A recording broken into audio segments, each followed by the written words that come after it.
The transport vessel's doors hissed open with mechanical precision, revealing the sterile corridors of the Human Research Institute. Vial stepped onto Earth soil for the first time, her tall, willowy frame moving with the calculated grace of her people. Her pale blue skin seemed to shimmer under the artificial lighting, and her large, dark eyes, larger than human eyes but still numbering only 2, surveyed her surroundings with analytical detachment. Primitive, she thought, noting the inefficient emotional displays already visible in the humans bustling about the facility. A pair of researchers stood too close together, their body language suggesting what her species would consider an unnecessary waste of energy. Romantic attachment. Ambassador Vial? A warm voice interrupted her observations. She turned to see a human male approaching, his brown hair slightly disheveled, wearing what appeared to be a hastily donned laboratory coat. "I'm Dr. Ethan Blake. Welcome to Earth." He extended his right hand, a curious human ritual she'd studied. Vial regarded the gesture with the same interest she might show a particularly fascinating bacterial culture. She reached out with her own pale hand, noting how his felt warm against her cooler skin. "Dr. Blake," she replied, her voice carrying the melodious yet emotionless tone typical of Catherians. "I trust our collaboration will prove illuminating." Ethan's smile faltered slightly at her clinical tone, but he recovered quickly. "I hope so. We've prepared quarters for you in the residential wing, and I thought we could start with a tour of our behavioral research labs." As they walked through the facility, Vial's keen intellect cataloged every inefficiency she observed. Humans paused, their work to engage in unnecessary social pleasantries. She watched a female researcher place her hand on a male colleague's shoulder, a gesture that served no practical purpose, yet seemed to elevate both their moods. "Your species dedicates considerable energy to these social bonding rituals," Vial observed, her tone carrying subtle derision. "On Kythera, we find such displays counterproductive." Ethan paused near a window overlooking the facility's central courtyard, where several researchers sat together during their break period. 2 of them sat notably closer than the others, sharing food and quiet laughter. "Those rituals, as you call them, are actually the foundation of our society," Ethan said, his voice carrying a note of gentle correction. "Connection, intimacy, love. They're not inefficient. They're what make us human." Vial's lips curved in what might have been a smile if it contained any warmth. "Love," she repeated the word, as if it were a particularly distasteful specimen. "Your attachment to this emotional construct is precisely what limits your species' advancement. The energy you waste on these feelings could be redirected toward intellectual pursuits. Is that what you believe? That emotions are wasteful?" Ethan's brown eyes met hers directly, and for a moment Vial felt an odd flutter in her chest. She dismissed it immediately as a side effect of Earth's atmospheric composition. "I don't believe it, Dr. Blake, I know it." She turned away from the window, breaking the unexpected intensity of his gaze. "My species evolved beyond such primitive needs millennia ago. We achieve far more through logic and analysis than your people do through your romantic entanglements." As they continued the tour, Vial made mental notes about every display of human affection she witnessed. The way the facility's director spoke more softly to his assistant than to others.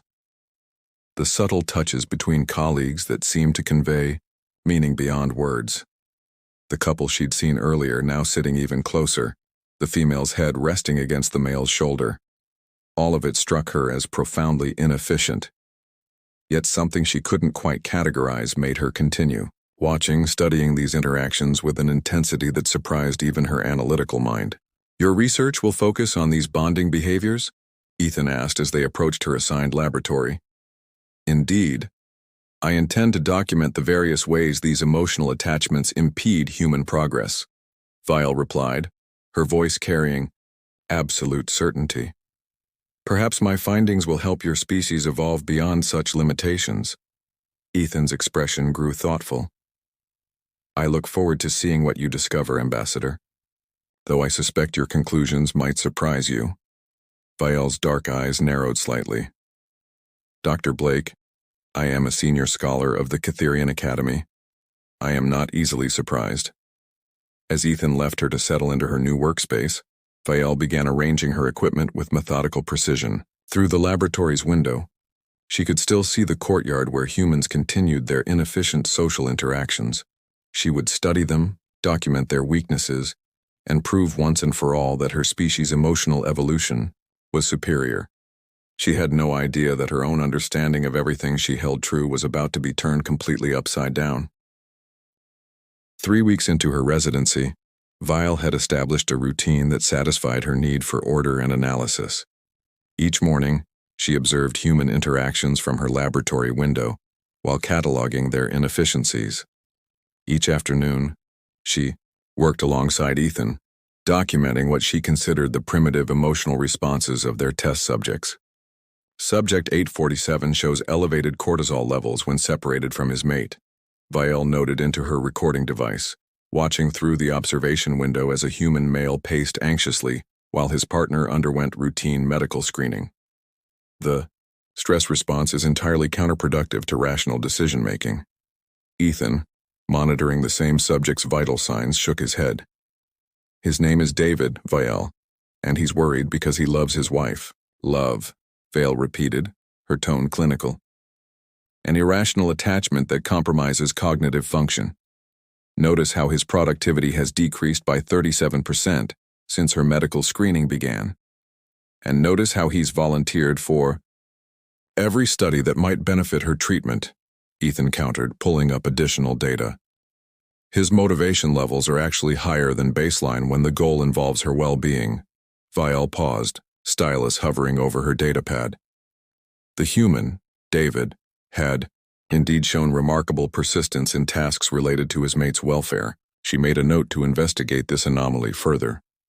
As the day progressed, Vael found herself unconsciously observing Ethan with the same intensity she applied to her other subjects. His emotional responses seemed more nuanced than those of other humans. When frustrated with equipment malfunctions, he didn't simply express anger but channeled it into problem-solving. When successful, his satisfaction appeared to extend beyond personal achievement to encompass the potential benefits for others. "Dr. Blake," she said during a rare quiet moment, "your emotional regulation seems more developed than your peers." Ethan looked up from his work, surprised. "That's probably the first compliment you've given a human since arriving."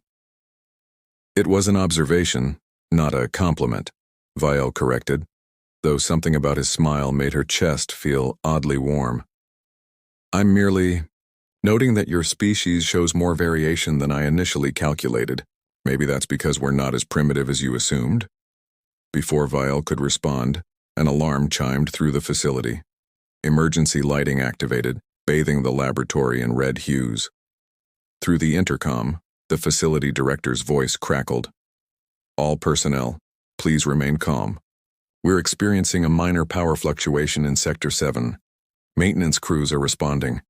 The lights flickered, then died completely, leaving them in near darkness save for the emergency lighting. Vael felt an unfamiliar sensation, a racing of her normally steady pulse, a tightening in her chest that had nothing to do with atmospheric pressure. "Hey, are you all right?" Ethan's voice came from closer than she expected. She realized he had moved toward her when the lights failed. "I am experiencing an unexpected physiological response," she admitted, her usual composure wavering. "Catherians are accustomed to controlled environments. This unpredictability is scary," Ethan suggested gently. "We do not experience fear," Vael said automatically, but her voice betrayed the lie. "It's okay to be human sometimes," Ethan said, and she felt the warmth of his presence beside her, even for a Catherian. In the dim red light, Vael found herself studying Ethan's face more closely than her scientific protocols required. His concern appeared genuine, free of the calculating interest she was accustomed to from her own species. When he reached out to steady her as another power surge shook the building, his touch sent an inexplicable warmth through her pale skin. "Your species' tendency toward protective behavior," she said, her voice softer than usual, It serves no evolutionary advantage in situations like this. Maybe not, Ethan agreed, his hand still resting lightly on her arm. But it makes us feel less alone. The concept of loneliness was foreign to Cytherians, yet as Vael stood in the emergency lighting with Ethan's warm presence beside her, she began to understand why humans might find solitude uncomfortable. More troubling still, she realized she was reluctant for him to move away. When the main power returned 20 minutes later, Vael immediately stepped back from Ethan, re-establishing her professional distance. But something had shifted in those moments of darkness.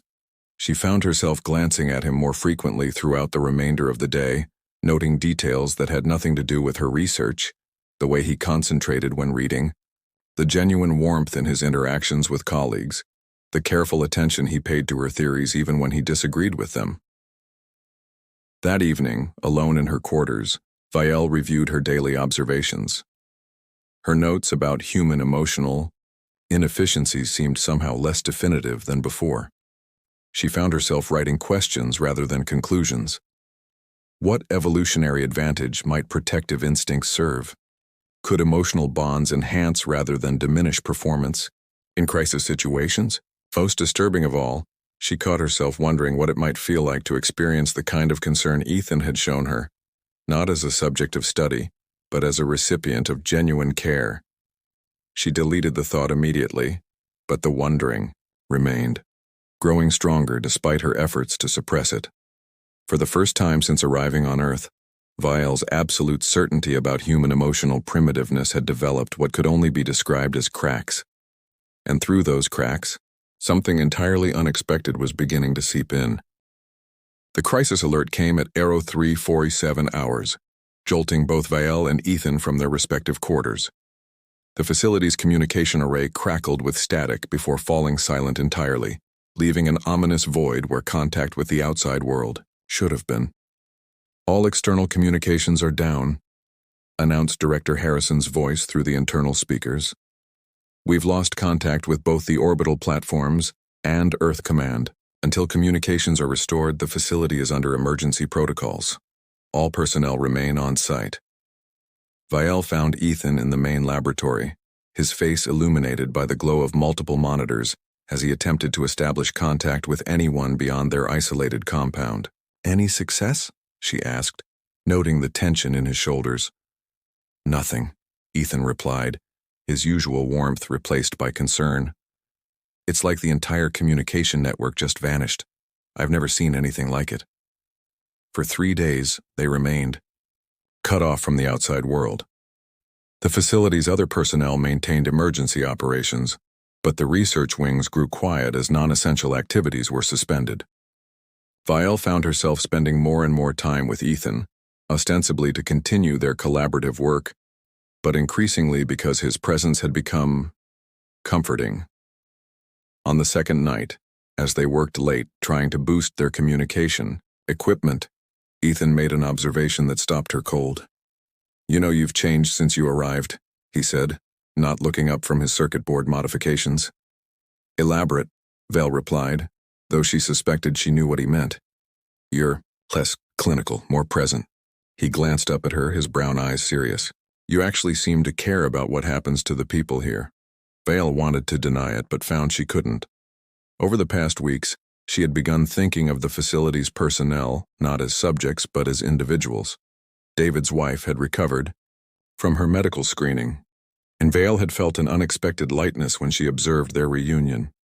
The elderly researcher who brought her coffee each morning had become someone she looked forward to seeing, rather than simply another data point.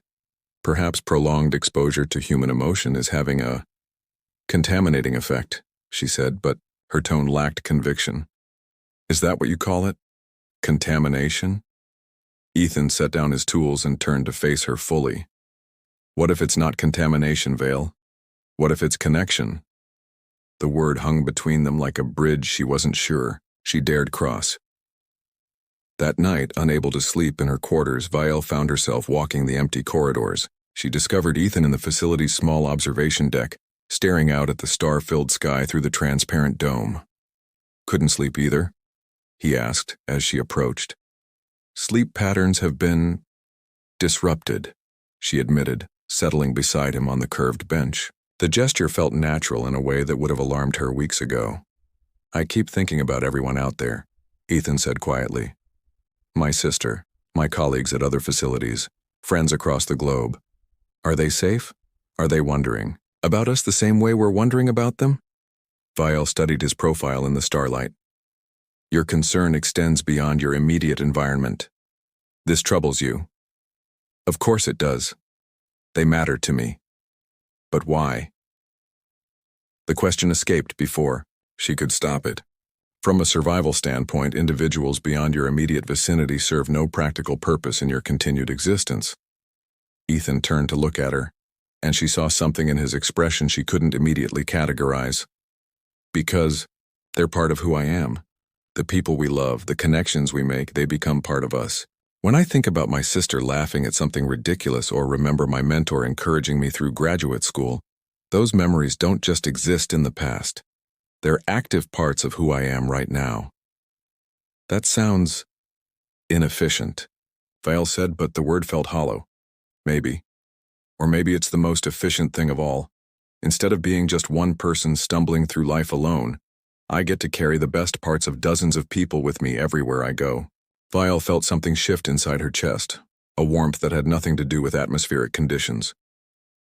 I think I may be beginning to understand." They sat in comfortable silence for a while, watching the stars. Then Ethan spoke again, his voice barely above a whisper. "Can I ask you something personal?" Vial nodded, surprising herself. "Do you ever feel lonely? Not just alone, but lonely?" The question struck her like a physical blow. Cytherians didn't discuss loneliness because, theoretically, they didn't experience it. Yet as she sat beside Ethan under the vast expanse of stars, she realized she had felt hollow her entire life without understanding why. I don't know," she said honestly. "I've never had a word for what I sometimes feel. Like I'm observing existence rather than participating in it." "That sounds incredibly lonely," Ethan said gently. When he reached for her hand, that same warm hand she'd shaken upon arrival, Vial didn't pull away. Instead, she marveled at how the simple contact seemed to quiet something restless inside her. "This is what you mean by connection?" she asked, studying their intertwined fingers. "Part of it," Ethan confirmed. "It's allowing someone else to matter to you, and letting yourself matter to them in return." For the first time in her life, Vial began to understand that perhaps her species hadn't evolved beyond emotion. Perhaps they had simply forgotten how to feel. And as she sat there, her hand in Ethan's, she realized she didn't want to forget anymore. The isolation that was meant to be temporary had become the catalyst for a transformation she never saw coming. On the fourth day of isolation, something fundamental shifted between them. Vial woke to find Ethan in the small kitchenette adjacent to their laboratory, preparing what humans called breakfast. The domestic scene struck her as oddly intimate. "You don't need to prepare sustenance for me," she said, though she made no move to leave. "I know I don't need to," Ethan replied, handing her a cup of the warm beverage humans seemed to require for morning functionality. "I want to." The distinction between need and want had never seemed important to Vial before. Now, as she accepted the coffee and noticed how Ethan had prepared it exactly as she preferred, the difference felt profound. "Ethan," she said his name more softly than she intended. "I need to tell you something." He turned from the small food preparation unit, giving her his full attention in that way that had begun to make her pulse quicken. "What is it?" "I've been observing you. More than professionally required." The admission felt dangerous, like revealing a vulnerability she'd spent her life learning to hide. "Your emotional responses, your caring for others, your—" She paused, searching for words. "Your capacity for warmth. It's not inefficient, it's extraordinary." Ethan's expression softened. "Vial, I think," she continued, her voice barely steady. "I think I've been wrong about everything." The space between them seemed to shrink without either moving. Vial found herself cataloging details that had nothing to do with research. The way morning light caught the amber flecks in Ethan's eyes, the gentle curve of his mouth, the way he looked at her as if she were something precious rather than merely interesting. "Can I show you something?" Ethan asked quietly. At her nod, he moved closer, stopping just within arm's reach. "Close your eyes. I don't understand the purpose. Trust me," he said, and something in his voice made her comply. She felt his presence shift, felt the warmth of him move closer. Then incredibly gently she felt his fingertips trace the curve of her cheek. The touch was so light it barely registered physically, yet it sent shockwaves through her entire nervous system. "This," Ethan whispered, "is intimacy. Not just physical contact, but choosing to be vulnerable with someone. Choosing to trust them with something precious." Vial's eyes opened to find his face inches from hers. "I've never," she began, then stopped, overwhelmed by sensations she had no framework to process. "Never what?" "Never wanted anything the way I want." She couldn't finish the sentence, couldn't voice the desire that was rapidly dismantling everything she thought she knew about herself. "What do you want, Vial?" The question hung between them, loaded with possibility. Vial felt as if she stood at the edge of an abyss, knowing that once she stepped forward, there would be no returning to who she had been. "I want to understand," she whispered. "I want to feel what you feel. I want—" She drew a shaky breath. "I want you to touch me again." This time, when Ethan's hand cupped her cheek, she leaned into the contact. When his thumb brushed across her skin, she made a soft sound she'd never heard herself make. And when he asked, "May I kiss you?" she could only nod, words having completely abandoned her. The first touch of his lips against hers was gentle, questioning. But when she responded, tentatively at first, then with growing certainty, the kiss deepened into something that rewrote her understanding of physical sensation. When they finally broke apart, Vial felt fundamentally altered. "I understand now," she breathed against his lips. "Understand what?" "Why humans call it connection. I can feel you, Ethan. Not just your physical presence, but you. Your warmth, your care, your—" She struggled for words. "Your essence. It's like you've become part of me." That evening, they sat together on her quarter's small sofa. Vial curled against Ethan's side in a position that should have felt foreign, but instead felt like coming home. His arms around her created a sense of safety she'd never known she craved. "Tell me about Kithara," Ethan said, his fingers gently stroking her hair. "What was it like growing up without this?" Vial considered the question, seeing her childhood through new eyes. "Empty," she said finally. "I see now that it was empty. We achieved great intellectual heights, but we did it alone, each of us isolated in our own superiority. Do you miss it?" "No," she said, surprising herself with the certainty. "I don't want to go back to being alone." Ethan's arms tightened around her. "You're not alone anymore." As if to prove his point, he began tracing small circles on her arm, each touch sending warmth cascading through her. When she tilted her face up to his, he kissed her again, deeper this time, with a passion that matched the fire now burning inside her. "Show me more," she whispered against his mouth. "Show me what I've been missing." And in the warm circle of his arms, with his lips moving against hers and his hands mapping the contours of her willing body, Vial finally understood that intimacy wasn't about efficiency or evolution. It was about becoming more than the sum of yourself by sharing that self with another. It was about love, the very thing she'd spent weeks mocking. Now she never wanted to be without it again. The communication array crackled to life on the 7th morning, filling the facility with voices from the outside world. The off-world crisis had been resolved, transport would arrive within hours, and normal operations would resume. Vial should have felt relief. Instead, she felt something approaching panic. "Everything's going back to normal," Ethan said, but his voice carried the same uncertainty she felt. They stood in the laboratory where they'd first worked together. But everything had changed. Vielle was no longer the cold, analytical observer who had arrived weeks ago. That version of herself felt like a stranger, a hollow shell of who she was becoming. "Ethan," she began, then stopped, overwhelmed by everything she needed to say. "I know," he said softly. "I feel it too."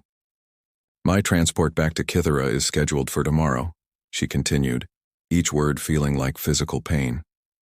"The diplomatic exchange program has concluded." "And you'll return to your old life," Ethan said. It wasn't a question. Vielle moved to the window where she'd once observed human interactions with clinical detachment. Now she saw couples walking together and recognized the beauty in their connection, the strength in their vulnerability with each other. "I can't," she said quietly. "Can't what?" She turned to face him and saw her own transformation reflected in his eyes. "I can't go back to being who I was. I can't pretend that what we've shared doesn't matter. I can't—" Her voice broke slightly. "I can't lose this." Ethan crossed to her in 3 quick steps, taking her hands in his. "Then don't. It's not that simple. My position, my career, my entire identity is built on Kytherian intellectual superiority. If I acknowledge that we were wrong, that emotion and connection are strengths rather than weaknesses, I'll be rejecting everything my species believes." And? The simple question made her laugh despite everything. "And I don't care," she realized, aloud. "I don't care about intellectual superiority or analytical detachment or any of it. I care about you. I care about this." She gestured between them. "I care about the way you make me feel alive in a way I never knew was possible." Ethan's hands moved to frame her face, his thumbs brushing away tears she hadn't realized were falling. "Then stay. They'll call me a traitor to my species. Let them. You'll know the truth, that you've become more yourself than you ever were before." As if to prove his point, he kissed her with a passion that sent fire through her veins. When they broke apart, both breathing heavily, Vielle made her decision. "I need to make a formal declaration," she said, her voice steady despite the magnitude of what she was about to do. An hour later, the facility's main conference room filled with personnel as Vielle prepared to address both the human research team and the Kytherian diplomatic corps via the restored communication system. Ethan stood beside her, his presence giving her strength. "Honored colleagues," she began, looking directly into the camera that would broadcast her words across the galaxy. "I stand before you today to formally retract my initial assessment of human emotional capabilities." Murmurs arose from both her human and Kytherian audiences. "Through extensive observation and personal experience," she continued, finding Ethan's eyes, "I have determined that human capacity for connection, intimacy, and love represents not a primitive weakness but an evolutionary strength of extraordinary sophistication." The Kytherian ambassador's image flickered on the screen, his expression one of shock and disapproval. "Scholar Vielle, surely you don't mean to suggest—" "I mean to suggest," Vielle interrupted, her voice gaining power, "that my species has made a fundamental error. We have confused emotional suppression with evolution, isolation with intelligence. In doing so, we have limited ourselves to half an existence." She reached for Ethan's hand, intertwining their fingers as she had learned to do during their isolation. "I have experienced connection, Ambassador. I have felt love. And I can say with absolute scientific certainty that these emotions have made me more than I ever was alone." "This is unacceptable," the ambassador declared. "You will return to Kythera immediately for psychological evaluation and correction." "No," Vielle said simply. "I formally request asylum with the human research community. I choose connection over isolation. I choose love over logic. I choose to stay." The communication link went silent as her words reached Kythera. Then Ethan stepped forward, his hand still clasped in hers. "The human research community formally accepts Ambassador Vielle's request for asylum," he declared.